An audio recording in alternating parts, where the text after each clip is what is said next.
Hello. Today we talked about imperfect verbs that define the time the action took place.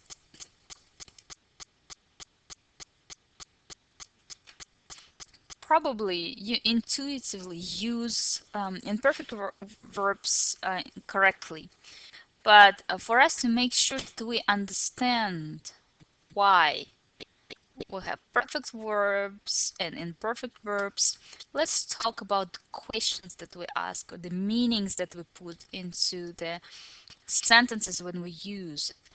So, when we put the sentence together, we ask the question кто, что делал, сколько времени, for how long, who did what and for how long. So the first example that we have is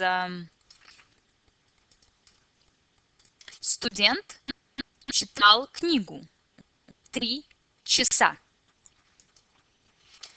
Кто? Студент. Что делал? What did he do? Читал. Читал что? We didn't talk about it, but still you can ask that too. Книгу. Сколько времени? For how long? 3 часа. So you indicate the time of the process, for how long he was reading, or he has been reading, for how long. Okay, another example. Мы отдыхали на Карибах 2 дня, 2, 4 года, 5, 10 лет. So it doesn't really matter, but we want to know why we put отдыхали, not отдохнули, which would be completed action, perfect. Why? Because we have this question or this data. 2 дня, for 2 days. So whatever you can say for 3 hours, for 2 days, for 5 years, 7 years, 6, it is imperfect because it's been going on for a long period of time and it's still not finished. Because you're talking about for a certain amount of time, so you indicate the period of time.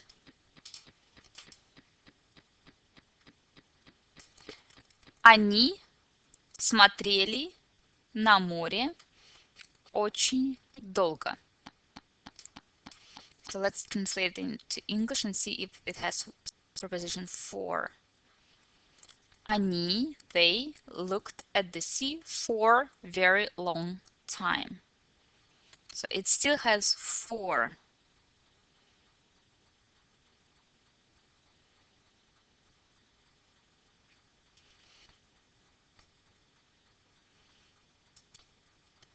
Праздник продолжался весь вечер.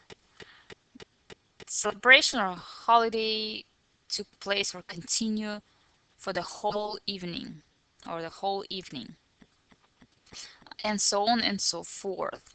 Of course, you can say that there are another preposition за, and we're gonna talk about that later.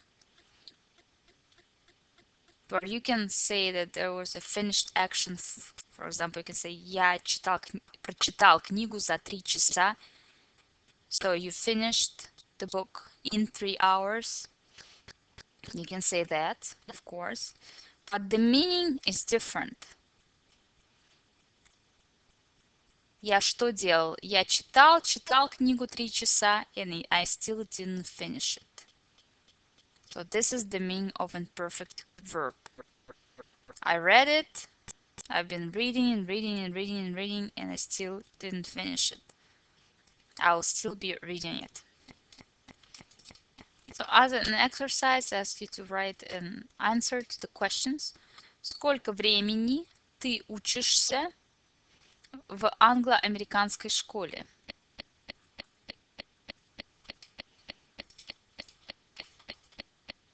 Сколько времени вы живете в Москве? Сколько времени ты тратишь на домашнее задание? Сколько времени ты изучаешь русский язык? So you can try and answer these questions again and bring it with you to class. Also, we talked about the analysis of the sentence.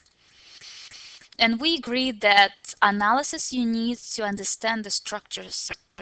It's like in math. If you know the rule, you can apply it to anything. If you know how this rule works, it's even better because it's gonna make your life much easier and enjoyable.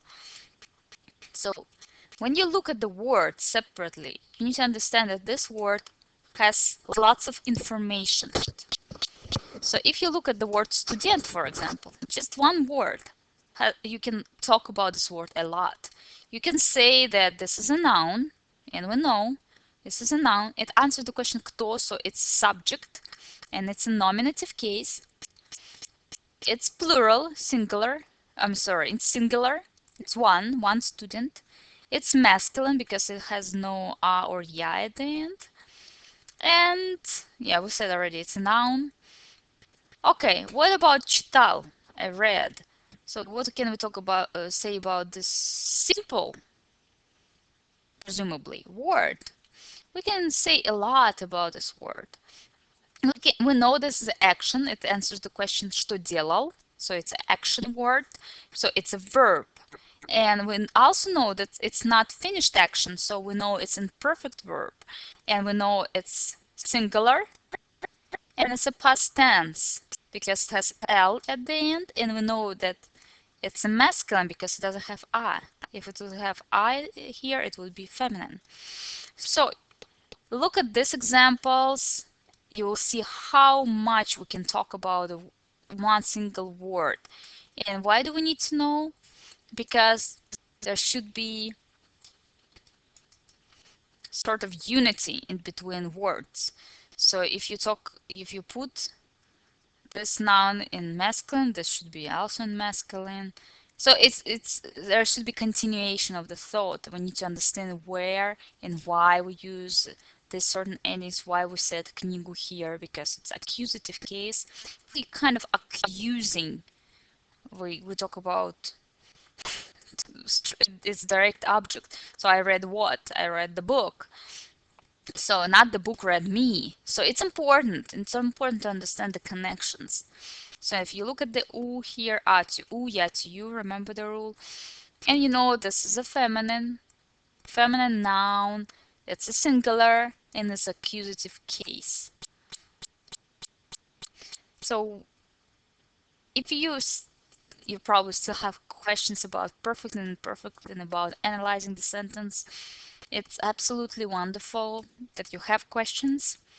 It means that you are thinking, and we will try to, for the whole year, answer these questions because it doesn't come so easily naturally. We just need to make our brains work a certain way. We are going to work on the skills. So you can always email me at irena.shana@as.ru or ask in class your questions. Don't forget to write them down because you might forget. Okay, goodbye.